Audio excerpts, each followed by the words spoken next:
ओम शांति। आइए आज 20 सितंबर 2021 की मुरली सुनते हैं।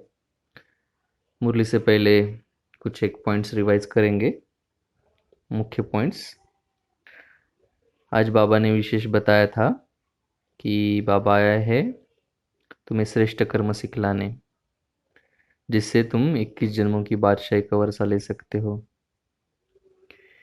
तो विशेष सन्यासियों का और गृहस्थियों में जो फर्क है, हमको तो बहुत सारे फर्क पता है, लेकिन आज बाबा ने जो बताया है उसमें बताया है कि गृहस्थियों को भगवान की गृहस्थियों का सिद्धांत है कि भगवान जरूर किसी न किसी रूप में आएगा, लेकिन सन्यासियों का सिद्धांत है कि ब्रह्म को याद करते करते ब्रह्म में लीन हो जाएंगे। तो मोक्ष पाना, जन्म मरण से छूट जाना, ये वो सन्यासियों का लक्ष्य है। तो और एक बाबा ने बताया गीतों के बारे में कि बच्चे जब गीत सुनते हैं तो अपनी राजाई का नशा बुद्धि में आना चाहिए। ऐसे ऐसे गीत घर में रहने चाहिए जिससे बाप और वर्षे की झट याद आती है। तो बाबा ने बताया आज सुंदर सा गीत था तुम्हें पहा के, हमने जहाँ पा लिया है, जमी तो जमी आसमां पा लिया है। तो इस गीत के बारे में बाबा ने दो चार बार इस गीत को याद किया, और ऐसे भी बताया कि घर में अच्छे अच्छे गीत होने चाहिए जिससे नशा रहे, बाबा की याद आए। ऐसे बाबा बता रहे थे। बाबा बोल रहे थे कि माया ने बिल्कुल ही बेसमझ बना दिया है। और बाबा बता रहे थे कि जो 84 जन्मों की कहानी बाबा सुनाते हैं वो 21 जन्मों ये भारतवासियों के लिए है। बाकी जो धर्म वाले हो तो लेट आते हैं, लेकिन ये खास करके भारतवासियों के लिए है क्योंकि इनके ही 84 जन्म होते हैं। बाबा ने बताया कि आज विशेष एक पॉइंट ऐड की कि बाबा कहते कि मुझे याद करो, वर्षे को याद करो, और आदि सनातन धर्म को याद करो। वैसे तो वर्षे का जब याद आता है तो धर्म की याद आती है, आदि सनातन धर्म की। फिर भी बाबा ने विशेष ये पॉइंट भी आज बताया है। और बाकी आज बाबा ने बोला कि ब्रह्म से योग लगाकर लीन हो जाएंगे, ऐसे जो कहना है सन्यासियों का, या फिर गृहस्थ जो कहते भगवान किसी न किसी रूप में आएंगे पतितों को पावन बनाने के लिए, तो आना जरूर पड़ेगा भगवान को, बाबा को। ऐसा नहीं कि कुछ प्रेरणा होगा, किसी को साक्षात्कार हो जाएंगे, टचिंग होगा, ऐसा नहीं होगा, या फिर बड़े बड़े चमत्कार होंगे। चमत्कार भी एक प्रकार की प्रेरणा है ना। चमत्कार से बिलीफ सिस्टम बढ़ता है, चमत्कार से परिवर्तन नहीं आता है, सिर्फ विश्वास बढ़ता है। तो ज्ञान तो नहीं मिलता है। तो बाबा कहते हैं कि प्रेरणा से कोई काम नहीं होता है, कोई भी काम नहीं हो सकता है। बाबा ने आज एक बात बताई कि धर्म स्थापकों को गुरु नहीं कह सकते। हम धर्म स्थापकों को गुरु कह देते हैं, लेकिन उनको गुरु कहना रॉन्ग है। गुरु कहना, गुरु उनको कहा जा सकता है जो सद्गति करते हैं। तो बाबा ने कहा कि गुरु तो एक ही है जिसको सर्व का सद्गति दाता कहा जाता है। तो बाबा ने आज एक एक बात रिपीट की जो कि बहुत महत्वपूर्ण है ज्ञान के हिसाब से, कि बाबा कहते हैं कि मैं कोई के पुकारने से नहीं आता हूँ। मैं तो ड्रामा में बंधा हुआ हूँ, और ड्रामा में मेरा पार्ट नूंदा हुआ है, इसलिए मैं आता हूँ, मैं अपने समय पे आता हूँ। यह ज्ञान है, वह भक्ति है, ऐसे बाबा कहता है। और बाबा ने कहा है कि हम अपवित्र पतित अपने को देवता कैसे कहलाए, इसलिए कहा जाता है इन विकारों को छोड़ते जाओ। तो बाबा कहते हैं कि हम अपने आप को देवी देवता समझना छोड़ दिए हैं। हम अपने आप को हिंदू या दूसरे दूसरे धर्म बताते हैं, आदि सनातन देवी देवता नहीं बता सकते क्योंकि शर्म आती है। अगर फिर से देवी देवता कहलाना है तो विकारों को छोड़ देना है, ऐसे बाबा बताते हैं। और आज एक बाबा ने याद की बात बताई कि बाप को याद करेंगे तभी तुम अपने को राजा का तिलक देंगे, अर्थात राजा के अधिकारी बनेंगे। जितना अच्छी रीति याद करेंगे, श्रीमत पर चलेंगे, तो तुम राजाओं का राजा बनेंगे। तो बाबा कहते हैं कि तो विशेष यही पॉइंट्स आज बाबा ने बताई। बाबा हमको विश्व के मालिक बनाते हैं, तो ऐसा मालिक बना जो कोई लूट नहीं सकता। वहाँ यहाँ तो अर्थक्वेक होती है, कुछ भी हो सकता है ना। तो ऐसा मालिक बना देते हैं जहाँ कोई विघ्न नहीं, कभी अर्थक्वेक नहीं होगा, ना अकाल मृत्यु होगी, ना कुछ होगा। ऐसा अटल, अखंड, पवित्रता, सुख, शांति का राज्य हम पा रहे हैं। अटल माना टल नहीं सकता, मिलने ही वाला है। तो इससे वो जानकी दादी की बात याद आती है, कोई सुधरे ना सुधरे, वो जग परिवर्तन हो ना हो, लेकिन मुझे विश्वास है कि मुझे सतयुग में जाना है, सतयुग आने वाला है, बाबा आया है। तो ये ऐसा अटल विश्वास और अटल शब्द से याद आया, तो अटल राज्य भगवान देते हैं, बाबा देते हैं, अखंड देते हैं। सतयुग में खंड नहीं होते हैं, एक ही खंड होता है। और पवित्रता, सुख, शांति का राज्य हम पा रहे हैं। तो आइए आज की कलरफुल मुरली सुनते हैं। कलरफुल मुरली में लेफ्ट साइड टॉप कॉर्नर में है, बाबा आए हैं किस लिए? श्रेष्ठ कर्म सिखलाने के लिए और 21 जन्मों की बादशाही देने के लिए, वर्षा देने के लिए, सतयुग का वर्षा लेने के लिए, जो कि अटल है, अखंड है, और वहाँ पे पूरे विश्व के मालिक बनेंगे। और दो प्रकार के सिद्धांत जो प्रश्नोत्तरी में थे, एक है एक्चुअली तीन प्रकार के, एक है गृहस्थियों का सिद्धांत, तो उनके हिसाब से कि भगवान का अवतार होता है और भगवान अवतार लेकर के सभी को पतित पावन बना देते हैं, नए नए युग की स्थापना करते हैं। और सन्यासियों का सिद्धांत इसके विपरीत है। वो समझते हैं कि हम खुद तपस्या करना पड़ेगा, ऑटोमेटिक भगवान नहीं आएंगे, हमको ही जाना पड़ेगा भगवान के पास। तो वो पुरुषार्थ करते हैं, ब्रह्म को याद करते हैं और समझते हैं कि ब्रह्म में लीन हो जाएंगे। लेकिन बाबा सत्य ज्ञान देते हैं।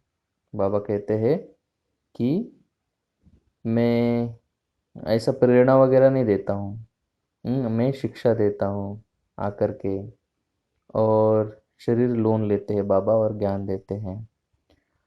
और उसके बाद की पॉइंट है, सतयुग में ज्ञान नहीं होता है, 21 जन्मों का वर्षा बाबा ने दिया है। वहाँ पे वैसे बाप की, भगवान की आवश्यकता नहीं है। और फिर कर्मों के अनुसार हर एक को अपना पद मिलता है या फिर नीचे उतरते आते हैं। तो बाबा ने कहा कि नीचे उतरना में जो मेन विशेष अनुभव होता है, दुख का अनुभव होता है। तो अर्थात उसका अर्थ क्या हुआ? चढ़ती कला में सुख और खुशी का अनुभव होता है। बाबा कहते हैं कि अगर अच्छी रीति याद करेंगे बाबा को, वर्षे को, और आज विशेष बताया कि आदि सनातन देवी देवता धर्म को, साथ में श्रीमत पर चलेंगे तो राजाओं का राजा बनेंगे। मिडल सेक्शन में पॉइंट है, मनुष्य देहाभिमान इम्प्यूरिटीज आती है। मनुष्यों को अगर देहाभिमान है तो उसको अपवित्रता कहेंगे। और काम विकार में इम्प्योरिटी अर्थात विकार, अगर उसका काम विकार में जाएंगे तो बेसमझ बनेंगे और बुद्धि पर ताला लग जाएगा। अभी कॉन्ट्रास्ट आज बता रहे थे बाबा, तो गृहस्थी में कॉन्ट्रास्ट बता रहे हैं कि गृहस्थी यज्ञ, तप, दान, पुण्य आदि करते हैं, और सन्यासी उसके विपरीत निवृत्ति, तत्वज्ञानी होते हैं, जंगल में जाते हैं, तत्वों को याद करते हैं और ब्रह्म को ईश्वर मानते हैं ना। ब्रह्म अर्थात क्या? जो परम धाम है। वैसे तो कहा गया है कि बाबा ने बोला था कि जो रामकृष्ण परमहंस थे वो बहुत महान योगी थे, तो वो ध्यान में बहुत जगह जाते थे, और खास करके जब वो परम धाम की ओर जाते थे तो परम धाम तक पहुंच पाते थे, परम धाम के अंदर नहीं जा पाते थे। तो वो जो तत्व है ब्रह्म तत्व, उसका वो दर्शन कर लेते थे ध्यान के अंदर। तो वो उसको उनको लगता था कि यही भगवान है और इसमें हमको समा जाना है। तो ऐसा नहीं है। तो ब्रह्म को ईश्वर मानते हैं सन्यासी। तो आज का जो गीत है बहुत सुंदर लिखा है कि बीच में शिवलिंग है और आसपास, और गीत के बोल लिखे हैं, तुम्हें पाके हमने जहाँ पा लिया, जमी तो जमी आसमां पा लिया, मिटा नहीं सकेगी हमें अब कुछ है ना। उसमें गाना है, मिटा ना सकेगी हमें बिजलियाँ भी, जला ना सकेगी बिजलियाँ भी। तो बहुत सुंदर गाना है, आप जरूर सुने इसको और खो जाए नशे में। और बाबा ने आज बार बार बताया कि गीतों का जो ये है, घर में अच्छे अच्छे गीत रखने चाहिए। तो कभी बाबा बोलते कि गीतों की आवश्यकता नहीं है, तो योग के लिए उसके ऊपर डिपेंड नहीं होना, ऐसा उसका अर्थ है। लेकिन भले ही कभी कभी स्थिति बनाने के लिए, इसको हम मूड कहते हैं, मूड बनाने के लिए आप गीत सुन सकते हैं। और बाबा कहते हैं कि प्रेरणा से नहीं होता है कुछ, बाबा को आना पड़ता है। विनाश भी प्रेरणा से नहीं होता है। शंकर भी जो है विनाश नहीं करा था प्रेरणा से, ड्रामा है। तो इसका अर्थ क्या हुआ कि जैसे ब्रह्मा का अस्तित्व है संगम युग में, वैसे विष्णु का अस्तित्व पूरे कल्प में होता है। लेकिन शंकर ऐसा कोई व्यक्ति, इंसान नहीं है। तो वो ऑटोमेटिक ड्रामा में विनाश, सतो रजो तमो के अनुसार विनाश होना, परिवर्तन होना एक प्रक्रिया है। तो शंकर की प्रेरणा से नहीं होता है, ड्रामा है इसलिए विनाश होता है। बाबा ने कहा कि आप कितने भी पुकारो, उसके कारण नहीं आते हम। बाबा पुकारने से नहीं आते, भक्ति मार्ग में हम बुलाते हैं तो वो आए हैं, लेकिन पुकारने के कारण नहीं आए। बाबा बोलते कि वो ड्रामा में था इसलिए आए हैं।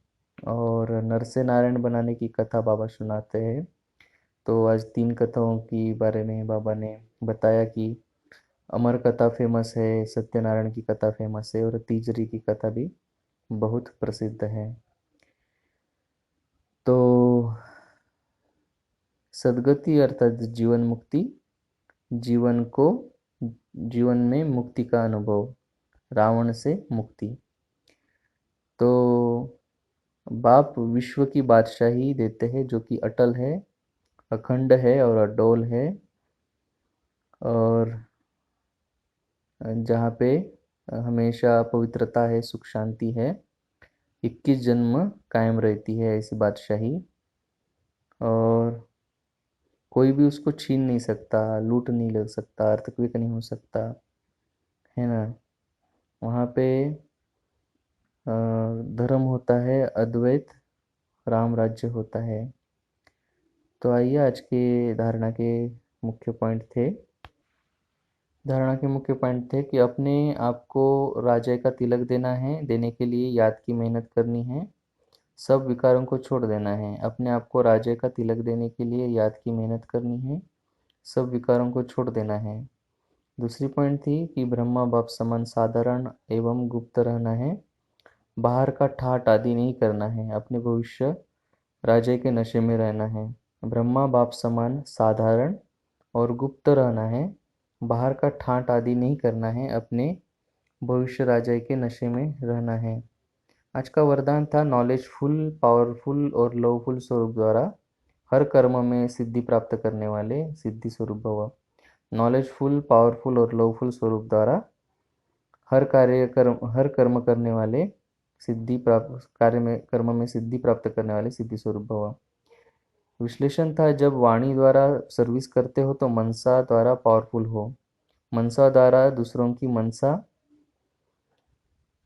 को चेंज करो, अर्थात मनसा द्वारा मनसा को कंट्रोल करो। वाणी द्वारा लाइट माइट देकर नॉलेजफुल बनाओ, और कर्मणा के द्वारा संबंध संपर्क में जो भी आते हैं उनको अपनी रमणीक एक्टिविटी से उन्हें असली फैमिली का अनुभव कराओ।